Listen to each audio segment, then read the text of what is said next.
Om Swastiastu, selamat pagi teman-teman semuanya. Semoga kita semua dalam keadaan sehat dan selalu bahagia. Sebelum saya melanjutkan presentasi, izinkan saya memperkenalkan anggota kelompok saya terlebih dahulu. Yang pertama, Iputu Adi Mahendra. Yang kedua, Idewa Madya Rasna Priyana. Yang ketiga, Imade Arya Matadana. Yang keempat, Iputu Eka Cahyadi Putra. Dan yang kelima, Kadek Ameristiana Dewi. Pada kesempatan kali ini, kelompok kami akan membahas tentang pemilikan tidak langsung dan saling memiliki dalam neraca konsolidasi. Adapun dua subpokok pembahasan, yaitu yang pertama, pemilik tidak langsung, dan yang kedua, saling memiliki saham. Oke, baik teman-teman, kita akan menuju ke pembahasan yang pertama, yaitu pemilik tidak langsung. Mohon disimak dengan seksama. Pengertian pemilik tidak langsung. Pemilik tidak langsung atau indirect holding adalah investasi yang memungkinkan investor untuk mengendalikan atau mempengaruhi secara signifikan perusahaan lain tidak melalui kepemilikan saham langsung, melainkan melalui anak perusahaannya. Struktur indirect holding dibagi menjadi dua macam, yaitu yang pertama, indirect holding berstruktur induk anak cucu, dan yang kedua, indirect holding berstruktur afiliasi terkoneksi atau connecting affiliates.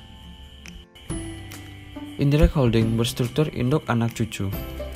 Misal, PT A mempunyai saham PT B sebesar 80%, PT B mempunyai saham PT C sebesar 60%, maka secara tidak langsung PT A memiliki 80% dikali 60%, dan hasilnya 48% saham PT C.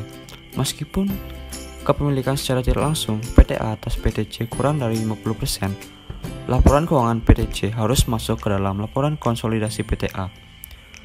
Dalam indirect holding berstruktur induk anak cucu, minoritas anak secara tidak langsung berhak atas laba bersih cucu, yaitu sebesar jumlah persen kepemilikan minoritas dikali jumlah persen kepemilikan anak terhadap cucu dikali laba bersih cucu.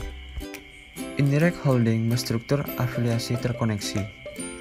Misalnya, PT A mempunyai saham PT B sebesar 80% dan saham PT C sebesar 20%. PT B mempunyai saham PT C sebesar 40%. Maka secara tidak langsung PT A memiliki 80% dikali 40% dan hasilnya 32% saham PT C secara tidak langsung. Sehingga jumlah sahamnya di PT C menjadi 25% dan PT C harus masuk ke dalam laporan konsolidasi PT A. Dalam struktur seperti ini, total kepemilikan PT A terhadap PT C harus di atas 50% dan PT A harus mengendalikan PT B. Selanjutnya yaitu hak kontrol yang diperoleh dengan pemilikan tidak langsung. Yang pertama, ada pemilikan saham-saham perusahaan anak terjadi sesudah adanya hak kontrol perusahaan induk atas perusahaan subinduk. Yang kedua, pemilikan saham perusahaan anak terjadi sebelum adanya hak kontrol oleh perusahaan induk terhadap perusahaan subinduk. Dan yang ketiga, hak kontrol diperoleh dengan adanya hubungan afiliasi di antara perusahaan-perusahaan anak. Berikut merupakan contoh soal pemilikan tidak langsung. Contoh soal pemilikan saham-saham perusahaan anak terjadi sesudah adanya hak kontrol perusahaan induk atas perusahaan subinduk. PT Adi memiliki 80% saham-saham PT ABC, dan PT ABC memiliki 90% dari saham-saham PT Ana.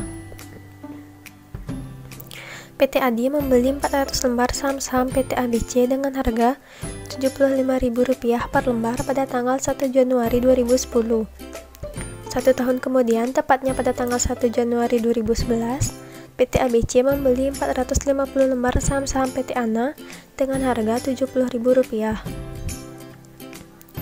Baik PT Adi, PT ABC maupun PT Ana masing-masing mempunyai modal saham yang beredar sebanyak 500 lembar dengan nominal Rp50.000 per lembar. Berikut ini data mengenai saldo laba yang ditahan pada tanggal 31 Desember 2009, laba rugi usaha, serta dividen yang dibagikan dalam 2 tahun berturut-turut untuk masing-masing perusahaan. Yang pertama, laba yang ditahan pada tanggal 31 Desember 2009, PT ADI memiliki laba sebesar Rp60 juta, PT ABC Rp15 juta, dan PT ANA Rp2.500.000. Laba rugi usaha pada tahun 2010, PT ADI memiliki laba sebesar Rp7.500.000, PT ABC rugi sebesar Rp3.750.000, dan PT ANA memiliki laba sebesar Rp2.500.000. Pembagian dividen pada Desember 2011, PT ADI memiliki sebesar Rp2.500.000, PT ABC memiliki sebesar Rp2.500.000, dan PT ANA memiliki sebesar Rp1.250.000. Laba rugi usaha pada tahun 2011, PT ADI rugi sebesar Rp5 juta, PT ABC memiliki laba sebesar Rp7.500.000, dan PT ANA memiliki laba sebesar Rp3.750.000. Perhitungan hak-hak pemegang saham PT ABC. Hak-hak para pemegang saham PT ABC per 31 Desember 2011 terdiri dari modal saham 500 lembar dengan nominal Rp50.000 sebesar Rp25 juta, laba yang ditahan Rp17.375.000 dengan total Rp42.375.000, ditambah bagian atas kenaikan saldo laba yang ditahan PT ANA, yaitu 90% dikali Rp7.500.000 dikurang Rp5 juta, yaitu sebesar Rp2.250.000. Jadi jumlah hak-hak pemegang saham sebesar Rp44.625.000. Selanjutnya, perhitungan hak-hak pemegang saham minoritas. Hak-hak pemegang saham minoritas PT ABC pada tanggal 31 Desember 2011, 100 lembar modal saham dengan nominal Rp50.000, yaitu sebesar Rp5 juta, 20% dari saldo laba yang ditahan, yaitu 20% dikali Rp19.625.000, yaitu sebesar Rp3.925.000. Jadi jumlah perhitungan hak-hak pemegang saham minoritas sebesar Rp8.925.000. Baik, saya Ibu Tuadi Mahendra akan melanjutkan presentasi dari Amir Stiana Dewi. Selanjutnya adalah perhitungan kenaikan saldo laba yang ditahan oleh PT ADI atas sebagian dari kenaikan saldo laba yang ditahan PT ABC sejak tanggal 1 Januari 2010 sampai dengan 31 Desember 2011. Saldo laba yang ditahan PT ABC per 31 Desember 2011 adalah sebesar Rp17.375.000, ditambah dengan bagian atas kenaikan saldo laba yang ditahan PT ANA sebesar Rp2.250.000 dengan jumlah Rp19.625.000. Nah, jumlah ini dikurangi dengan eliminasi 80% saldo laba yang ditahan pada tanggal 1 Januari 2010, itu sebesar Rp12 juta. Hasil ini didapat dari 80% dikali Rp15 juta. Ada juga hak-hak pemegang saham minoritas sebesar Rp3.925.000. Hasil ini didapat dari 20% dikali Rp19.625.000. Jadi jumlah pengurangnya adalah Rp15.925.000. Nah, kenaikan saldo laba yang ditahan untuk PT ADI itu didapat dari Rp19.625.000 dikurangi dengan Rp15.925.000 dan mendapat hasil yaitu Rp3.700.000. Selanjutnya adalah jurnal eliminasi untuk penyusunan neraca konsolidasi pada tanggal 31 Desember 2011. Yang pertama ada eliminasi dengan metode harga perolehan. Ada dua jurnal.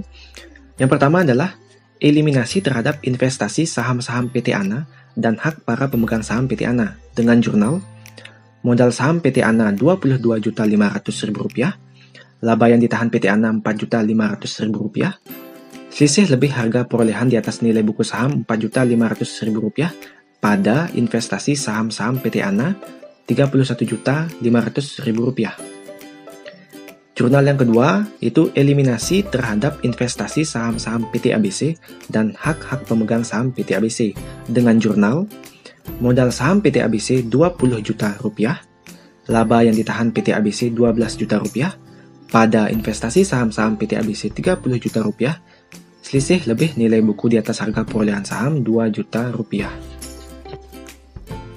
Selain dengan jurnal eliminasi dengan metode harga perolehan, nah untuk penyusunan neraca konsolidasi juga bisa digunakan eliminasi dengan metode equity atau ekuitas.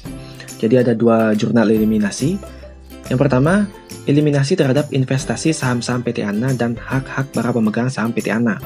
Dengan jurnal eliminasi, modal saham PT ANA Rp22.500.000, laba yang ditahan PT ANA Rp6.750.000, selisih lebih harga perolehan di atas nilai buku saham Rp4.500.000 pada investasi saham-saham PT ANA Rp33.750.000.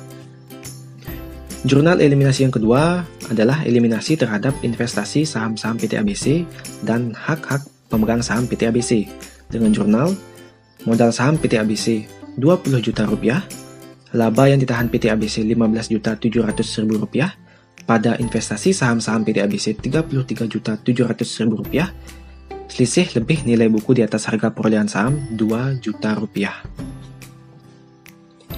Selanjutnya adalah pembahasan mengenai daftar lajur penyusunan neraca konsolidasi PT ADI dan perusahaan-perusahaan anaknya dengan menggunakan metode harga perolehan.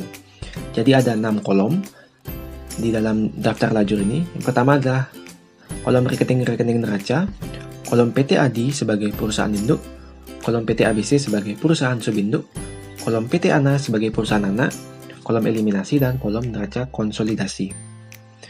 Nah, PT ADI ini mempunyai hak kepemilikan terhadap PT ABC sebesar 80%, dan PT ABC mempunyai hak kepemilikan terhadap PT ANA sebesar 90%. Kita mulai dari sisi debit. Ada investasi saham-saham PT ABC. Sebesar 30 juta kita letakkan di kolom PT ADI. Nah, 30 juta ini didapat dari transaksi PT ADI membeli 400 lembar saham PT ABC dengan nilai nominal 75.000 per lembar. Selanjutnya ada eliminasi 80% modal saham. Sebesar 20 juta kita eliminasi, kita letakkan di sisi kredit. Nah, 20 juta ini didapat dari 80% dikali modal saham beredar PT ABC sebesar 25 juta. Selanjutnya, eliminasi 80% laba yang ditahan 1 Januari 2010. Sebesar 12 juta, kita eliminasi di sisi kredit. 12 juta ini didapat dari 80% dikali laba yang ditahan PT ABC 1 Januari 2010 sebesar 15 juta. Selisih lebih harga perolehan di atas nilai buku saham sebesar 2 juta kita letakkan di sisi kredit neraca konsolidasi. Investasi saham-saham PT ANA sebesar 31.500.000 kita letakkan di kolom PT ABC. 31.500.000 ini didapat dari transaksi PT ABC membeli 450 lembar saham PT ANA dengan nilai nominal 70.000 per lembar. Selanjutnya, eliminasi 90% modal saham sebesar 22.500.000 kita eliminasi di sisi kredit. Nah, 22.500.000 ini didapat dari 90% dikali modal saham beredar PT ANA, yaitu sebesar 25 juta. Eliminasi 90% laba yang ditahan 1 Januari 2011 sebesar 4.500.000 kita eliminasi di sisi kredit. 4.500.000 ini didapat dari 90% dikali laba yang ditahan PT ANA 1 Januari 2011 sebesar 5 juta. Selanjutnya ada selisih lebih harga perolehan di atas nilai buku saham. Sebesar 4.500.000 kita letakkan di sisi debit neraca konsolidasi. Selain itu juga ada aktiva lain-lain. PT ADI mempunyai aktiva lain-lain sebesar 120 juta, PT ABC sebesar 43.500.000, PT ANA sebesar 50 juta, dan di sisi debit neraca konsolidasi itu jumlahnya adalah 213.500.000. Nah, total debit dari PT ADI adalah 150 juta, PT ABC 75 juta, dan PT ANA 50 juta. Selanjutnya adalah sisi kredit dari daftar lajur penyusunan neraca konsolidasi. Kita mulai dari macam-macam hutang. PT Adi hutangnya adalah 63 juta, PT ABC 32.625.000, dan PT ANA 17.500.000. Nah, totalnya ini kita letakkan di sisi kredit neraca konsolidasi sebesar 113.125.000. Selanjutnya adalah modal saham PT Adi sebesar 25 juta. Kita letakkan juga di sisi kredit neraca konsolidasi sebesar 25 juta. Laba yang ditahan PT Adi sebesar 62 juta, kita letakkan di kolom PT Adi dan juga di kolom kredit neraca konsolidasi. Modal saham PT ABC sebesar 25 juta. Selanjutnya ada eliminasi 80% dari modal saham PT ABC, yaitu kita eliminasi di sisi debit sebesar 20 juta. Selanjutnya ada hak minoritas 20% dari modal saham PT ABC, itu sebesar 5 juta, kita letakkan di sisi kredit neraca konsolidasi. Selanjutnya ada laba yang ditahan oleh PT ABC. Kita letakkan di kolom PT ABC sebesar 17.375.000. Nah, ditambah dengan adanya bagian atas kenaikan laba yang ditahan PT ANA sebesar 2.250.000. Nah, kita eliminasi dia di sisi kredit. Selanjutnya ada eliminasi 80% dari laba yang ditahan. Itu sebesar 12 juta, kita eliminasi di sisi debit. Ada hak minoritas 20% dari laba yang ditahan sebesar 19.625.000. Itu jumlahnya adalah 3.925.000. Kita letakkan di sisi kredit neraca konsolidasi. Selanjutnya ada kenaikan saldo laba yang ditahan untuk PT Adi. Kita letakkan di sisi kredit neraca konsolidasi sebesar 3.700.000. Selanjutnya ada modal saham PT ANA sebesar 25 juta. Selanjutnya eliminasi 90% dari modal saham PT ANA.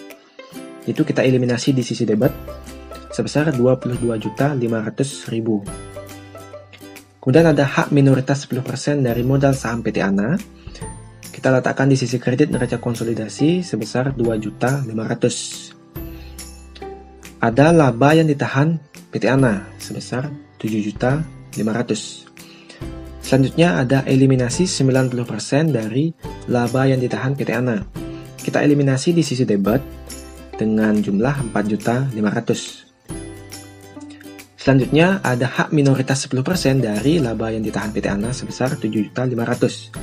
Itu jumlahnya adalah 750.000. Kita letakkan di sisi kredit neraca konsolidasi. Selanjutnya ada kenaikan saldo laba yang ditahan untuk PT ABC. Nah, kita eliminasi di sisi debit sebesar 2.250.000. Jadi totalnya, untuk total kredit PT Adi adalah 150 juta, PT ABC 75 juta, dan PT ANA 50 juta. Ini sudah balance dengan total debit. Kemudian untuk total eliminasi, sisi debit maupun kreditnya adalah 61.250.000. Sedangkan total neraca konsolidasi baik sisi debit maupun kreditnya adalah 218 juta. Baik, sekian pemaparan materi yang bisa saya bawakan. Selanjutnya, presentasi akan dilanjutkan oleh teman saya, Rasna Apriana. Baik, saya akan menjelaskan materi saling memiliki saham. Pengertian saling memiliki saham. Saling memiliki saham mutual holding merupakan kepemilikan saham pada suatu perusahaan induk pada perusahaan anaknya, dan sebaliknya perusahaan yang berafiliasi. Pada hubungan ini, laba rugi dan kenaikan penurunan saldo laba yang ditahan setiap perusahaan induk atau anak akan saling mempengaruhi satu sama lain. Struktur mutual holding. Yang pertama, saham induk dimiliki oleh anak perusahaan. Saham induk yang dimiliki oleh anak perusahaan tidak termasuk ke dalam saham atau beredar. Oleh karena itu, di dalam laporan keuangan, konsolidasi saham tersebut akan dilaporkan sebagai saham treasury dan akan dikurangi dari stockholder kuanti konsolidasi pada nilai biayanya. Yang kedua, saham anak dimiliki oleh anak perusahaan yang lainnya. Saham anak yang dimiliki oleh anak perusahaan yang lainnya tidak akan diperlakukan sebagai saham treasury. Investasi tersebut akan dieliminasi bersamaan dengan eliminasi ekuitas perusahaan yang sahamnya dimiliki. Hak kontrol yang diperoleh dengan mutual holding. Yang pertama, pemilikan saham pada perusahaan anak terjadi pada saat perusahaan anak didirikan. Yang kedua, pemilikan saham-saham perusahaan anak terjadi setelah perusahaan anak berjalan. Contoh soal saling memiliki saham. Contoh soal saling memiliki saham pada perusahaan anak terjadi pada saat perusahaan anak didirikan. PT ADI memiliki 750 lembar saham PT ABC yang dibeli pada tanggal 1 Januari 2010, yaitu pada saat perusahaan yang terakhir didirikan dengan harga 100.000 per lembar. 1 tahun berikutnya, yaitu pada tanggal 1 Januari 2011, PT ABC memiliki 100 lembar saham PT ADI dengan harga 150.000 per lembar. Baik PT ADI maupun PT ABC masing-masing memiliki 1.000 lembar saham yang beredar. Nominal jadinya 100.000 rupiah per lembar. Baik, saya di sini Putu Eka Cahadi Putra akan melanjutkan pemaparan materi dari teman saya, yaitu di bawah ini data mengenai saldo laba yang ditahan pada tanggal 31 Desember 2009, laba usaha serta dividen yang dibagikan dalam 2 tahun berturut-turut untuk masing-masing perusahaan, yaitu PT ADI dan PT ABC. Laba yang ditahan tanggal 31 Desember 2009 adalah sebesar 15 juta untuk PT ADI, sedangkan 0 untuk PT ABC. Yang kedua, laba rugi usaha tahun 2010 untuk PT ADI sebesar 10 juta rupiah, untuk PT ABC sebesar 5 juta rupiah, dan pembagian dividen tahun 2011 untuk PT ADI 5 juta rupiah, untuk PT ABC 2 juta rupiah. Laba rugi usaha tahun 2011 yaitu untuk PT ADI sebesar 7.375.000 rupiah, untuk PT ABC sebesar 2.500.000 rupiah. Eliminasi dengan metode harga perolehan. Jurnal eliminasi untuk penyusunan neraca konsolidasi pada tanggal 31 Desember 2011 menurut perhitungan metode harga perolehan adalah sebagai berikut. Yang pertama, eliminasi hak pemilikan PT ADI terhadap PT ABC dilakukan atas posisi hak pemegang sahamnya pada tanggal 1 Januari 2010. Jurnal eliminasinya adalah modal saham PT ABC berada posisi debit, yaitu sebesar 75 juta. Investasi saham-saham PT ABC yang posisinya dikredit sebesar 75 juta rupiah. Yang kedua, eliminasi hak penyertaan PT ABC pada PT ADI dilakukan dengan bertitik tolak pada saldo hak-hak memegang sahamnya pada tanggal 1 Januari 2011. Jurnal eliminasinya adalah modal saham PT ADI posisi debit sebesar 10 juta rupiah. Laba yang ditahan PT ADI posisi debit sebesar 2.875.000. Selisih lebih harga perolehan posisi debit sebesar 0.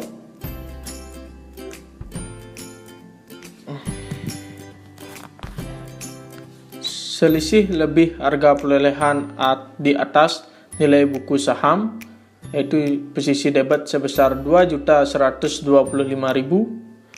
Investasi saham-saham PT ADI di posisi kredit sebesar 15 juta rupiah. Selain metode eliminasi dengan metode harga perolehan, ada juga metode eliminasi dengan metode harga equity. Jurnal eliminasi untuk menyusun neraca konsolidasi pada tanggal 31 Desember 2011 menurut perhitungan metode equity adalah sebagai berikut. Yang pertama, eliminasi hak-hak pemilik PT ADI atas PT ABC dilakukan 75% dari saldo hak-hak pemegang saham pada tanggal 31 Desember 2011. Jurnal eliminasinya adalah modal saham PT ABC yang berada di posisi debit sebesar 75 juta, laba yang ditahan PT ABC yang posisi debit sebesar 4.875.000 rupiah. Investasi saham-saham PT ABC berada di posisi kredit sebesar 79.875.000 rupiah.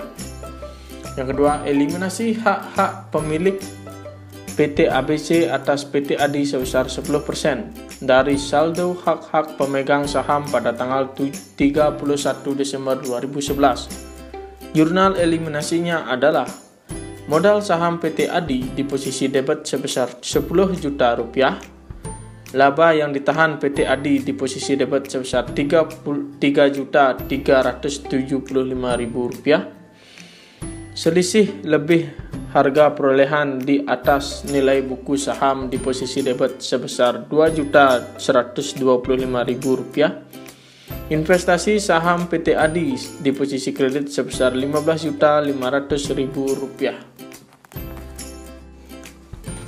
Daftar lajur penyusunan neraca konsolidasi PT ADI dan perusahaan anaknya per 31 Desember 2011 dengan menggunakan metode harga pokok perolehan. Di sini ada 5 kolom yang terdiri dari rekening-rekening neraca PT Abadi, kolom PT ABC, kolom eliminasi, dan kolom neraca konsolidasi. Yang pertama yaitu bagian debit.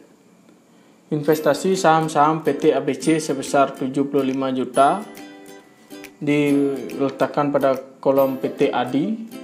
Nominal 75 juta ini didapat dari pembelian saham sebanyak 750 lemar dengan harga per lemarnya yaitu 100.000, lalu dikalikan mendapat 75 juta.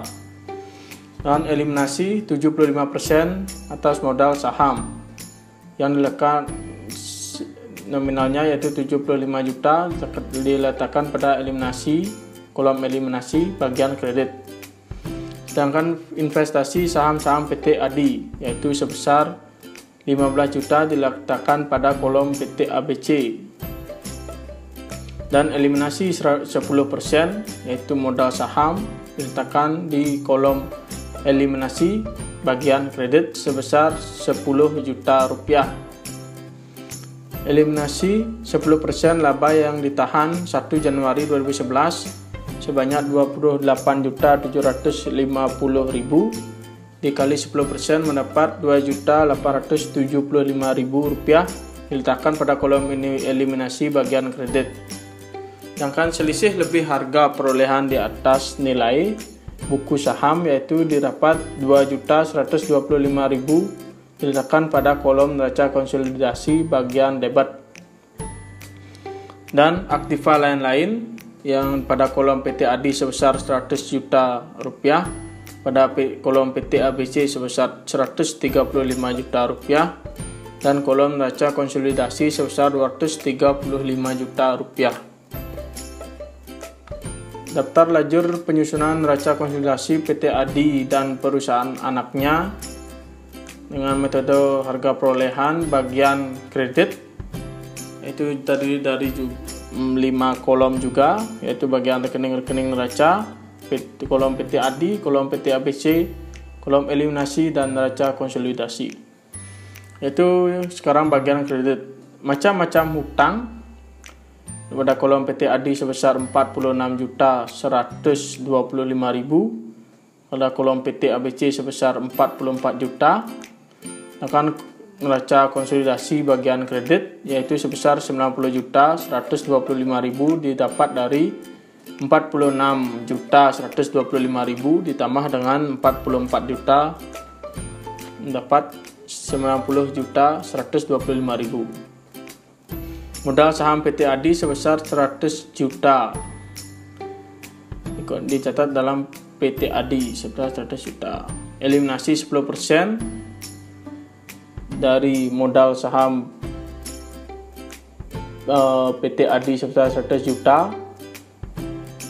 dikali 10% mendapat 10 juta. Dan total neraca konsolidasi sebesar 90 juta didapat dari 100 juta dikurangi 10 juta. Laba yang ditahan PT ADI sebesar 28.875.000 dan eliminasi 10% yaitu 2.875.000 didapat 26 juta, yaitu 28.875 dikurangi eliminasi 10% sebesar 2.875.000 mendapat jumlah neraca konsolidasi bagian kreditnya yaitu 26 juta rupiah. Akan modal PT ABC sebesar 100 juta di kolom PT ABC, eliminasi 75% sebanyak didapat 75 juta dicatat dalam kolom eliminasi bagian debit, yaitu hak minoritas 25%, itu totalnya ada 25 juta dicatat dalam kolom neraca konsolidasi bagian kredit. Laba yang ditahan PT ABC yang dicatat 66 juta di bagian kolom PT ABC, dan hak historis 25% yaitu dicatat dalam neraca konsolidasi sebesar 1.625.000 bagian kredit. Kenaikan saldo laba yang ditahan untuk PT ADI yaitu sebesar 4.375.000 dicatat pada kolom neraca konsolidasi bagian kredit. Jadi total yaitu 175 juta rupiah pada kolom PT ADI. PT ABC sebesar 150 juta dan eliminasi total 87.875.000 dan bagian kredit 87.875.000 sudah balance, dan neraca konsolidasi sebesar 237.125.000 dan bagian kredit sebesar 237 juta dan 125.000 rupiah. Baik, sekian presentasi dari kelompok kami. Jika ada salah kata atau kekurangan materi yang kami sampaikan, kami mohon maaf. Sekian dan terima kasih. Kami tutup dengan Paramo Santi. Om Santi Santi Santi Om.